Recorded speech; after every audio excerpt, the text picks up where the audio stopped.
اور جو نبی کے در کے صحیح ٹکڑے ہمارے کھانے والا ہوتا ہے، سادات کا ماننے والا بھی ہوتا ہے، نوکر ہو، سید نہ بھی ہو، سید کا نوکر ہو، اس کی بھی توجہ دنیا کے جاہ و جلال پہ اور دنیا کی دولت پہ نہیں ہوتی، اس کی توجہ بھی رب کے کرم پہ ہوتی ہے، رب کے فضل پہ ہوتی ہے۔ اس کی بھی ایک وجہ حضرت امام حسن المجتبیٰ ایک مرتبہ وظیفہ ملنے میں تاخیر ہو گئی، جو مہینے کے دن تھے جن دنوں میں حضرت امیر معاویہ بھیجا کرتے تھے اس میں کچھ تاخیر ہو گئی، چند دن اوپر ہو گئے۔ حضرت امام حسن نے قلم دوات منگوایا کہ میں لکھ کے بھیجوں کہ اس دفعہ ابھی وظیفہ نہیں آیا، لیکن پھر کسی خیال کے پیش نظر رک گئے، نہیں بھیجا۔ رات کو سوئے تو امام الانبیاء نے زیارت کروائی۔ آقا کریم نے فرمایا حسن بڑا پریشان لگتا ہے۔ عرض کی یا رسول اللہ صلی اللہ علیہ وسلم وظیفے میں تاخیر ہو گئی ہے، مالی پریشانی آ گئی۔ حضور نے فرمایا تو نے دوات منگوائی تھی؟ کہتے حضور منگوائی تو تھی لیکن پھر رک گیا۔ آقا کریم نے فرمایا تو ایسا نہیں کہ مخلوق کے آگے ہاتھ پھیلائے، تو رب سے مانگا کر۔ حضرت امام حسن کی آنکھ کھلی اور توجہ کی، پتہ چلا کہ میں نے یہ کام نہیں کرنا، اور صبر کیا۔ چند دن مزید گزرے، اب اللہ پہ توکل تھا، چند دن مزید گزرے تو حضرت سیدنا امیر معاویہ نے 1,00,000 کی بجائے 1.5 دینار بھیجے اور 7 تحریر بھیجی کہ اے نواسہ رسول معافی چاہتا ہوں، کسی وجہ کے پہ اپنی وجہ بھی بیان کی، فلاں وجہ کی بنا پر تاخیر ہو گئی، اس لیے جرمانے کے طور پہ 50,000 مزید پیش کر رہا ہوں۔ یہ حضرت امیر معاویہ کی محبت بھی ہے حضرت امام حسن المجتبیٰ سے۔ اور دیکھیں ادھر امام الانبیاء کو پتہ ہے میرا نواسہ پریشان ہے، اسی رات خواب میں آ رہے ہیں۔ اور جب دینار مل گئے، سب کچھ ہو گیا، تو اس کے بعد پھر دوبارہ سے آقا کریم نے زیارت سے مشرف کیا اور پوچھا حسن اب کیسے ہو؟ عرض کی یا رسول اللہ صلی اللہ علیہ وسلم، سارا معاملہ پیش کر دیا کہ یا رسول اللہ اس طرح حضرت امیر معاویہ نے 50,000 مزید بیچے ہیں۔ تو آقا کریم نے فرمایا جب تک رب پہ توکل رکھو گے خالق کائنات اسی طرح عطا فرماتا چلا جائے گا۔ جس کی توجہ صرف اللہ کی طرف ہو جائے، یہ سبق ہے آپ کے اور میرے لیے بھی۔ مشکلیں ہم پر بھی آتی ہیں لیکن جتنی آل رسول پہ آئی ہیں اس کے پاس کو بھی ہم نہیں ہیں۔ جو قربانیاں انہوں نے پیش کی، اللہ والوں کو جو قربانیاں پیش کرنا پڑتی ہیں اس کے تو عشر عشیر بھی نہیں ہم۔ یوں سمجھ لو کہ 100 میں 100% میں سے 1% کا 100واں حصہ بھی ہمیں نہیں پہنچتا اور ہم پریشان ہو جاتے ہیں۔ اگر آل رسول کی محبت کا دعویٰ ہے تو تھوڑی بہت ان کی سنت بھی تو لینی چاہیے، تھوڑا بہت ان کا معاملہ بھی تو لینا چاہیے۔ بہر کے فضیزان گرامی قدر، حضرت امام حسن المجتبیٰ نے امام حاکم کے مطابق 25 حج پیدل چل کے کیے۔ سواریاں تھیں لیکن آپ پیدل چلا کرتے۔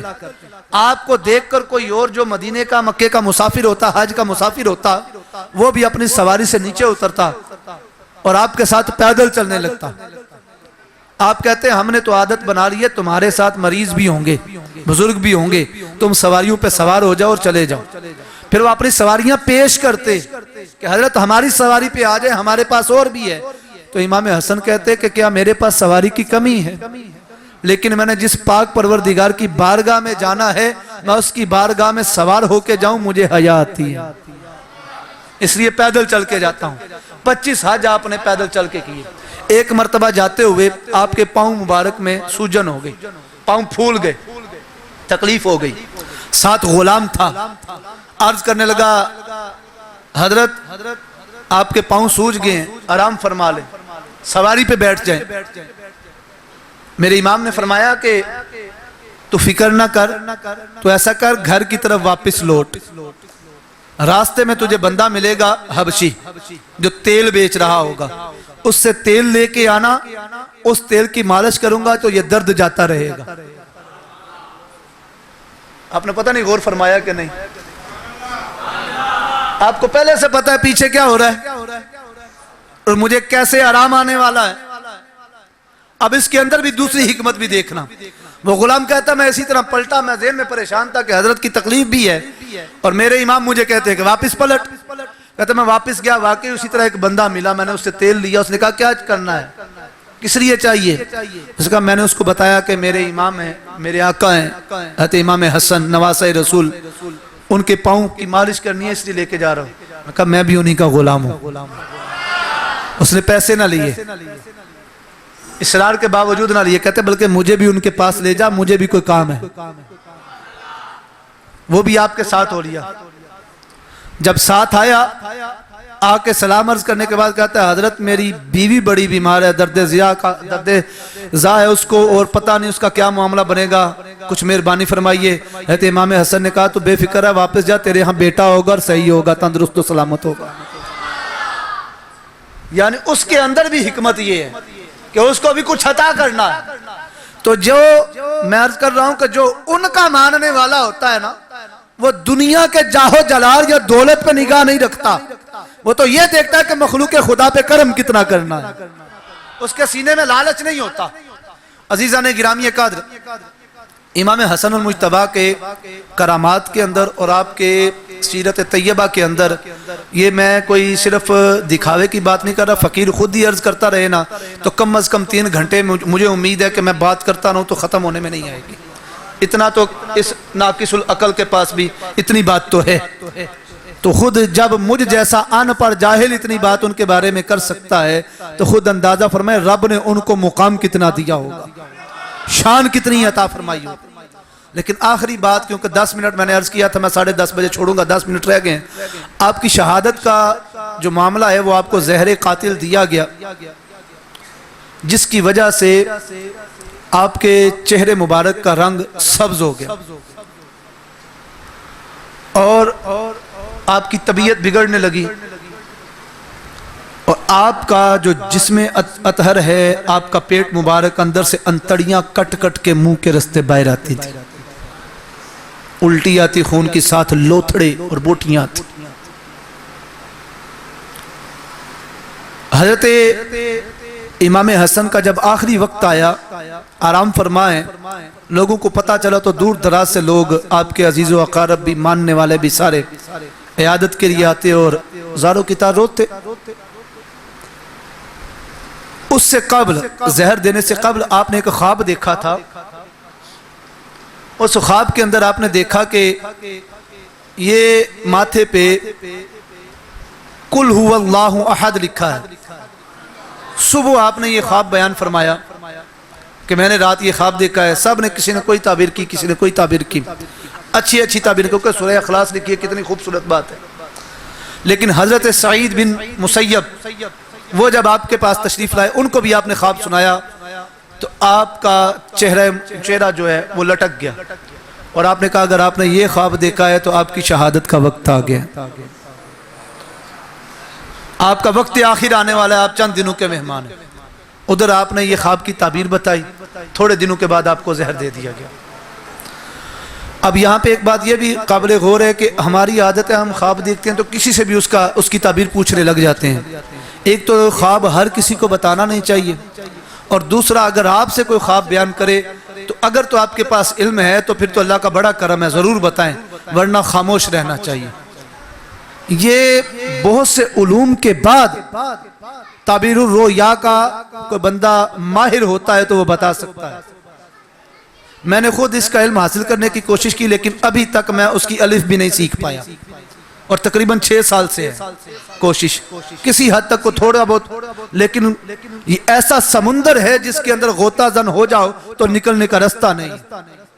ایک تو ہر کسی کو بتانا نہیں چاہیے، اور دوسرا اگر کوئی آپ کے سامنے بیان کر دے تو اپنی طرف سے کوئی تعبیر نہیں کرنی چاہیے۔ بعض دفعہ ایسا ہوتا ہے کہ جیسا ہم کہتے ہیں ویسا ہو جاتا ہے، تو اس لیے اگر کوئی آپ کے ذہن میں غلط خیال بھی آئے نا کہ یہ حادثہ کوئی یا ایسی پریشانی، تو اس کے بجائے یہ منہ کھولنے کی بجائے اس کو مشورہ دے تو صدقہ کار اللہ کرم کرے گا، کیونکہ صدقہ بلاؤں کو ٹالتا ہے۔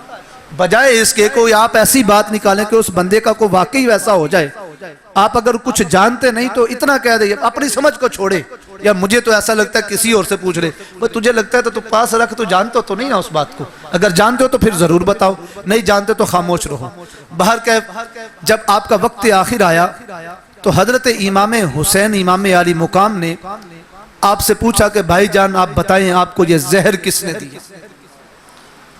حضرت امام حسن نے فرمایا کہ مجھے اس سے پہلے بھی کئی دفعہ زہر دیا گیا ہے، توجہ ہے، پہلے بھی دیا گیا لیکن اس طرح کا معاملہ کبھی نہیں بنا،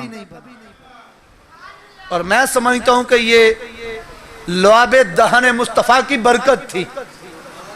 میرے آقا کریم کے اوپر بھی تو ان کو بھی تو ایک عورت نے گوشت پکا کے زہر ڈال کے آقا کے سامنے رکھا تھا اور گوشت نے پکار کے کہا یا رسول اللہ مجھے نہ کھائیں میرے اندر زہر ہے. پکار کے کہا تھا لیکن میرے آقا کریم نے پھر بھی مسکرا کے اس کا نوالا لیا تھا. حضور پہ زہر نے کیا اثر کرنا تھا؟ تو یہ نواسہ رسول ہے. پہلے بھی زہر دیا جاتا رہا ہے لیکن اب کی بار زہر قاتل ہے. اور چونکہ آپ کی شہادت ہونی تھی اور شہادت ایک عظیم مرتبہ ہے, انبیاء بھی شہید ہوئے ہیں, شہادت ایک عظیم مرتبہ ہے اور یہ سری شہادت ہے. حقیقت میں مفسرین کرام فرماتے ہیں جو فلسفہ اس کا پیش کیا جاتا ہے وہ یہ پیش کیا جاتا ہے کہ ظاہراً یہ امام حسن کی شہادت ہے لیکن حقیقتاً یہ حضرت امام علی مقام امام حسن کی شہادت نہیں بلکہ یہ نبی پاک صلی اللہ تعالیٰ علیہ وآلہ وسلم کی سیدھی شہادت ہے. امام حسن کی صورت میں سیدھی شہادت امام الانبیاء کی ہے اور امام علی مقام امام حسین کی صورت میں جہری شہادت امام الانبیاء کی ہے. فرمایا کہ حسن کیا امام حسن نے فرمایا ہے حسین کیوں, کیا اسے قتل کرنے کا ارادہ ہے؟ عرض کی جی بھائی جان میں ایسا ہی کروں گا. اب یہاں پہ یہ کچھ مورخین نے لکھ دیا اور آج کل بھی ایک خاص طبقہ یہ کہتا پھرتا ہے کہ آپ کی زوجہ جادہ بنت اشعث نے آپ کو زہر دیا. یہ ایک تہمت باندھی جاتی ہے کیونکہ جو بات میں عرض کر رہا ہوں اس کو غور فرمائیں. حضرت امام حسن نے جب پوچھا نا کیوں اس کو قتل کرنا چاہتا ہے, حضرت امام حسین نے کہا جی ہاں ایسا ہی کروں گا. تو میرے آقا کریم حضرت امام علی مقام امام حسن نے فرمایا کہ بھائی جس پہ مجھے شک ہے اگر تو وہی قاتل ہے تو میں اپنا معاملہ اللہ پہ چھوڑتا ہوں, اللہ بہتر بدلہ لینے والا ہے. اور اگر وہ قاتل نہیں اور میں اس کا نام پیش کر دوں اور تم اسے مار دو تو میں کسی بے گناہ کو قتل نہیں کروانا چاہتا, اس لیے یہ راز میرے سینے میں رہنے دو. حضرت امام حسن نے تو کسی کا نام بتایا نہیں, امام حسین کو کسی کا نام پتہ چلا نہیں. کوئی ایک صحیح روایت جو سند سے ثابت ہو. یہ فقیر ریکارڈنگ ہو رہی ہے, فقیر دعویٰ کر رہا ہے, چیلنج کر رہا ہے. سند اس کو کہتے ہیں کہ جس کے اندر کوئی رکاوٹ نہ ہو, صحیح روایت ہو, جو مستند ہو. کوئی ایک روایت پیش کرے کہ آل رسول اس وقت جو اہل بیت اطہار بھی تھے ان میں سے کسی ایک نے قصاص کا مطالبہ کسی سے کیا ہو, کسی ایک پر مقدمہ چلایا ہو. حالانکہ اس کے بعد حضرت امام علی مقام امام حسن کے بعد امام علی مقام امام حسین کتنا عرصہ حیات رہے, کتنا عرصہ حیات رہے ہیں, کبھی بھی اس بات کو نہیں اٹھایا گیا. اور صدر الافاضل مولانا نعیم الدین مراد آبادی رحمت اللہ تعالی علیہ نے اس بات کا سرے سے انکار کیا ہے کہ جو ان کی زوجہ محترمہ پہ تہمت باندھی جاتی ہے. کہتے ہیں انہوں نے ایک جو مختلف وجوہات بیان کی ان میں سے ایک یہ بیان کی ہے کہ جب اس وقت کسی نے مطالبہ نہیں کیا, امام حسن نے بتایا نہیں, تو آج کسی کو کیسے پتا چل گیا کہ ان کی زوجہ جو ہیں وہ قاتل تھی, انہوں نے زہر دیا. اور وجہ پتہ کیا بیان کرتے ہیں, وہ جن کو نہیں پتا وہ بھی سماعت کر لے. ان کا بدبختوں کا کہنا ہے کہ جادہ بنت اشعث جو ہے زوجہ امام حسن ہے, اس کو یزید نے لالچ دیا تھا کہ اگر حسن کو تو قتل کر دے تو میں تو اس سے نکاح کروں گا, اور اس لالچ میں اس نے ایسا کیا. اب ذرا غور فرمائیں, امام حسن کی 100 کے قریب شادیاں ہیں. مولا کائنات نے منبر پہ جلوہ فرما ہو کے ارشاد فرمایا تھا میرے حسن کو اپنی بیٹی نکاح میں نہ دیا کرو, یہ طلاق دے دیتا ہے. عورتیں خود کو اپنے آپ پیش کیا کرتی تھی, والدین لے کر آتے. کس لیے؟ کہ حضرت امام علی مقام کی جو شانیں جو مناقب امام الانبیاء نے بیان فرمائے تھے, سارے چاہتے تھے کہ ہمیں وہ نسبت حاصل ہو جائے. بلکہ حضرت امام حسن اگر کسی زوجہ کو طلاق دے دیا کرتے تو وہ ساری زندگی دوسرا نکاح نہیں کرتی تھی. اور پھر کیسے تصور کیا جا سکتا ہے کہ جو شبیہ مستقا ہو. حضرت امام حسن واحد ایسی ہستی ہیں جو بالکل آقا کریم کی تصویر تھے. اب دیکھو نا، جب آقا کی تصویر ہے تو آنکھیں بھی ویسی، رخسار بھی ویسے، گفتار بھی ویسی، رفتار بھی ویسی، کان بھی ویسے، دہن بھی ویسا، زبان بھی ویسی، سب کچھ ویسا۔ اب یوں سمجھو جس نے امام حسن کا انکار کیا اس نے امام الانبیاء کا انکار کیا۔ تو جو ازواج خود اپنے آپ کو نکاح میں پیش کرتی تھی ان پر تہمت لگانا، اور پھر کوئی عورت اپنے خاوند سے بیزار کب ہوتی ہے؟ جب خاوند ٹھیک نہ ہو۔ تو امام حسن پہ یہ ایک بہت بڑی تہمت نہیں کہ ان کی بیوی اتنی اکتا گئی تھی؟ استغفراللہ، ہم اس بات کا سرے سے انکار کرتے ہیں۔ اور یہ صرف ان کی زوجہ محترمہ پہ تہمت نہیں بلکہ امام حسن المجتبی پہ تہمت ہے۔ اس وقت کے بدبختوں نے بھی جب حضرت امام حسن نے، یہ آخری بات ہے، 2-3 منٹ لگیں گے، وقت ہو چکا ہے لیکن 2-3 منٹ کے اندر میں بات کو ختم کر رہا ہوں۔ امام حسن نے جب حضرت امیر معاویہ سے صلح کی تھی نا، اس وقت جو آپ کے نمائندوں میں، آپ کے رفقا میں، آپ کے مریدوں میں شامل بندے تھے حضرت امام حسن کے، ان میں سے ایک بدبخت نے کہا تھا کہ تو نے آج ایک سیاہ کارنامہ سر انجام دیا، تو نے سب کچھ ان کو سونپ دیا۔ اور انہوں نے حضرت امام حسن کا انکار کیا اور سیدنا امیر معاویہ کو نہیں مانا تھا اس وقت کے لوگوں نے، اور آج بھی وہ نسل چل رہی ہے۔ آپ نے دیکھا ہوگا اغیار باقی کے ذکر کی محافل تو کرتے ہیں، امام حسن المجتبی سے بیر کس بات کا ہے؟ ان کا ذکر کیوں ان کا ذکر کیا جائے تو ساتھ پتہ چلتا ہے کہ صلح کروانے والا یہ ہے، نبی کی حدیث کو مکمل کرنے والا یہ۔ اور پھر جو ایک بات کی جاتی ہے کہ حضرت آقا کریم نے فرمایا تھا کہ عمار بن یاسر کو ایک باغی گروہ قتل کرے گا، تو وہ باغی گروہ حضرت امیر معاویہ ہے، معاذ اللہ، گروہ کا لفظ ہے، حضرت امیر معاویہ کا نام نہیں ہے۔ وہ باغی گروہ کون تھا میرا وہ موضوع نہیں اور اس پر لمبی گفتگو چاہیے، لیکن مختصر عرض کرتا ہوں کہ باغی گروہ وہ تھا جن میں سے کچھ لوگ حضرت امیر معاویہ کے گروہ میں شامل ہو چکے تھے، ہاتھوں پر بیعت کر چکے تھے، اور کچھ بدبختوں نے حضرت مولا کائنات کے ہاتھوں پر بیعت کر رکھی تھی۔ یہ ابن سبا کے تیار کردہ بندے تھے جن کا معاملہ حضرت فاروق اعظم کی شہادت سے چلا ہے، حضرت عثمان غنی کے دور میں انہوں نے عروج پکڑا ہے، اور وہی پس منظر ہے کربلا کے پیچھے، یہی معاملہ کربلا تک آیا ہے، وہی خطوط کا معاملہ وہاں پہ تھا، وہی خطوط کا معاملہ یہاں پر ہے۔ اب جو یہ سارا پس منظر جانتے ہیں ان کے لیے تو یہ گفتگو کافی ہے جو میں نے کر دی، لیکن یہ چونکہ ایک مبہم سی بات ہے، میں وہ وضاحت ٹائم نہیں ہے، وضاحت نہیں کر پایا، لیکن اتنا ہے صرف کہ یہ وہ گروہ تھا کہ جو حقیقت میں مومن نہیں تھا۔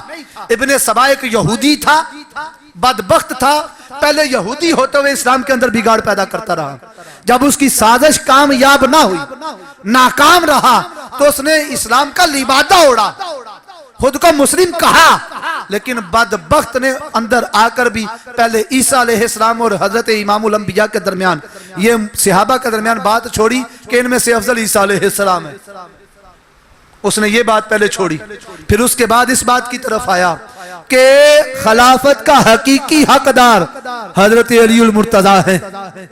یہ پہلا وہ بندہ جس نے کہا تھا، اس نے کہا پہلے 3 خلیفے حق کے نہیں ہیں، وہ پہلا بندہ تھا، اور تاریخ میں تمام مکاتب فکر اس شخص کو ایک منافق آدمی جانتے ہیں، تمام مکاتب فکر، اور وہی سوچ جو اس کی تھی، ایک خاص طبقہ جو آج اپنے آپ کو محب آل رسول کہلواتا پھرتا ہے، وہی عقائد و نظریات رکھتا ہے جو ابن سبا کے تھے۔ بس میری تمام گفتگو اس کے اندر سمٹ آئی۔ حضرت امام حسن بہرکیف صحابی رسول بھی ہیں، نواسہ رسول بھی ہیں، اور آپ نے جب آپ کا وقت آخر آیا نا، تو اس وقت جب حضرت امام حسین نے پوچھا نا کون ہے، تو امام حسن نے نام نہیں بتایا، پھر اس کے بعد سارے رونے لگے، تو آپ نے حضرت امام حسن کو سینے سے لگایا اور کہا کہ بھائی جان آپ کیوں روتے ہیں؟ حضرت امام حسین دلاسا دے رہے ہیں، آپ تو ابا جان سے، امی جان سے اور نانا جان سے ملنے جا رہے ہیں۔ حضرت امام حسن نے کہا کہ بھائی میں جانے پہ نہیں روا، وہ تو موت تو حق کے آ کے رہے گی، میں اس لیے رو رہا ہوں کہ تیرے پہ جو آنے والا وقت ہے وہ بڑا کٹھن ہے، آنے والا جو وقت ہے، کربلا کا جو منظر ہے وہ بڑا کٹھن ہے، تو سنبھل کے رہنا۔ اور اپنی بہن مولا کائنات کی صاحبزادی جو کربلا میں بھی ساتھ رہی، میں نام نہیں لیا کرتا، جو یہ عورتیں ہیں اہل بیت اطہار کی، میں نے جو نام جس انداز سے میں نے حوالہ دیا آپ کو پتہ چل گیا میں کس ہستی کا ذکر کر رہا ہوں۔ میں نام اس لیے نہیں لیا کرتا، میری ماں کا کوئی نام سر عام لے تو مجھے تو پسند نہیں۔ ہمارے ہاں کسی کی وفات بھی ہو جائے تو ہم کیا کہتے ہیں، فلاں کی زوجہ، فلاں کی بیوی، فلاں کی بہن، فلاں کی بیٹی فوت ہوگی، اس کا نماز جنازہ ہے۔ اپنی عورتوں کا ہم نام نہیں لیتے کہ عورت پردے کی چیز ہے۔ تو یار آل رسول کا نام لیتے ہوئے ہمیں حیا نہیں آتی؟ ان کا نام لینے کی بجائے القابات سے بولو تب بھی پتہ چل جاتا ہے کس ہستی کا ذکر ہے۔ ان کو امام حسن نے کہا کہ اب یہ سارا نظام تو نے سنبھالنا ہے، تو بڑی ہے۔ وہ امام حسین سے بڑی تھی، تو بڑی ہے، اب تو نے نظام سنبھالنا ہے۔ لیکن سارے پھوٹ پھوٹ کے رونے لگے۔ پھر آپ کی شہادت کا واقعہ ہو گیا۔ آپ کی نماز جنازہ حضرت امام حسین نے پڑھائی۔ نماز جنازہ پڑھانے سے قبل امام حسن نے ایک وصیت بھی کی، کہا کہ میں نے ام المومنین سیدہ عائشہ صدیقہ سے پوچھ رکھا ہے، انہوں نے اجازت دے رکھی ہے کہ مجھے حجرہ رسول میں دفن کر دیا جائے۔ یہ بھی تاریخ کی ایک پکی حقیقت جس سے انکار نہیں کیا جا سکتا۔ حضرت امام حسن نے کہا میں نے اجازت لے رکھی ہے، تم ایک مرتبہ پھر اجازت لے لینا، لیکن مجھے لگتا ہے کہ کچھ لوگ اس پر اعتراض کریں گے، تو اگر جھگڑے کی فضا قائم ہو تو جھگڑا نہیں کرنا، جہاں پہ جگہ ملے مجھے دفنا دینا۔ امام علی مقام ام المومنین سیدہ عائشہ صدیقہ کے پاس گئے، اجازت مانگی، وہ بھی رو پڑی اور روتے ہوئے فرمایا کہ میری طرف سے تو اجازت، لیکن اس وقت جو مروان تھا لعین، وہ خود آل رسول کا پکا دشمن تھا، کربلا میں بھی اسی نے کیا سب کچھ اور یزید کے حکم پہ کیا۔ اس مروان نے کہا کہ ہم ان کو یہاں پہ دفن نہیں ہونے دیں گے۔ پھر جب جھگڑے کی فضا قائم ہونے لگی تو وہ رفقا، چونکہ امام حسین بھی جانتے تھے کہ امام حسن کا حکم کیا ہے، تو جو امام حسین ہے وہ تو ایسے نہیں کہ اپنے امام کا حکم نہ مانے، تو اس لیے آپ نے جھگڑا نہ پیدا ہو، اس لیے پھر حضرت امام حسن کو جنت البقیع میں دفنایا۔ اب یہ جو ایک جھوٹ اور پروپیگنڈا کیا جاتا ہے کہ سیدہ عائشہ صدیقہ نے اجازت نہیں دی، یہ بکواس ہے، ایسی اس کی کوئی حقیقت نہیں ہے۔ انہوں نے بالکل اجازت دی تھی۔ امام حسن بھی کہہ کے جا رہے ہیں کہ میں نے اجازت لے رکھی ہے، امام حسین نے اجازت مانگی پھر اجازت ملی تھی، لیکن لڑائی کی فضا قائم نہ ہو، اس لیے امام علی مقام امام حسین نے آپ کو جنت البقیع میں دفنایا۔ اللہ تبارک و تعالی ہم سب کو جو کچھ عرض کیا ہے اس پر عمل کی، سمجھ کی، اور جو کچھ اس میں عقائد بھی میں نے کچھ عرض کی ہے ان کو سمجھنے کی اور اپنی زندگی میں لاگو کرنے کی توفیق عطا فرمائے۔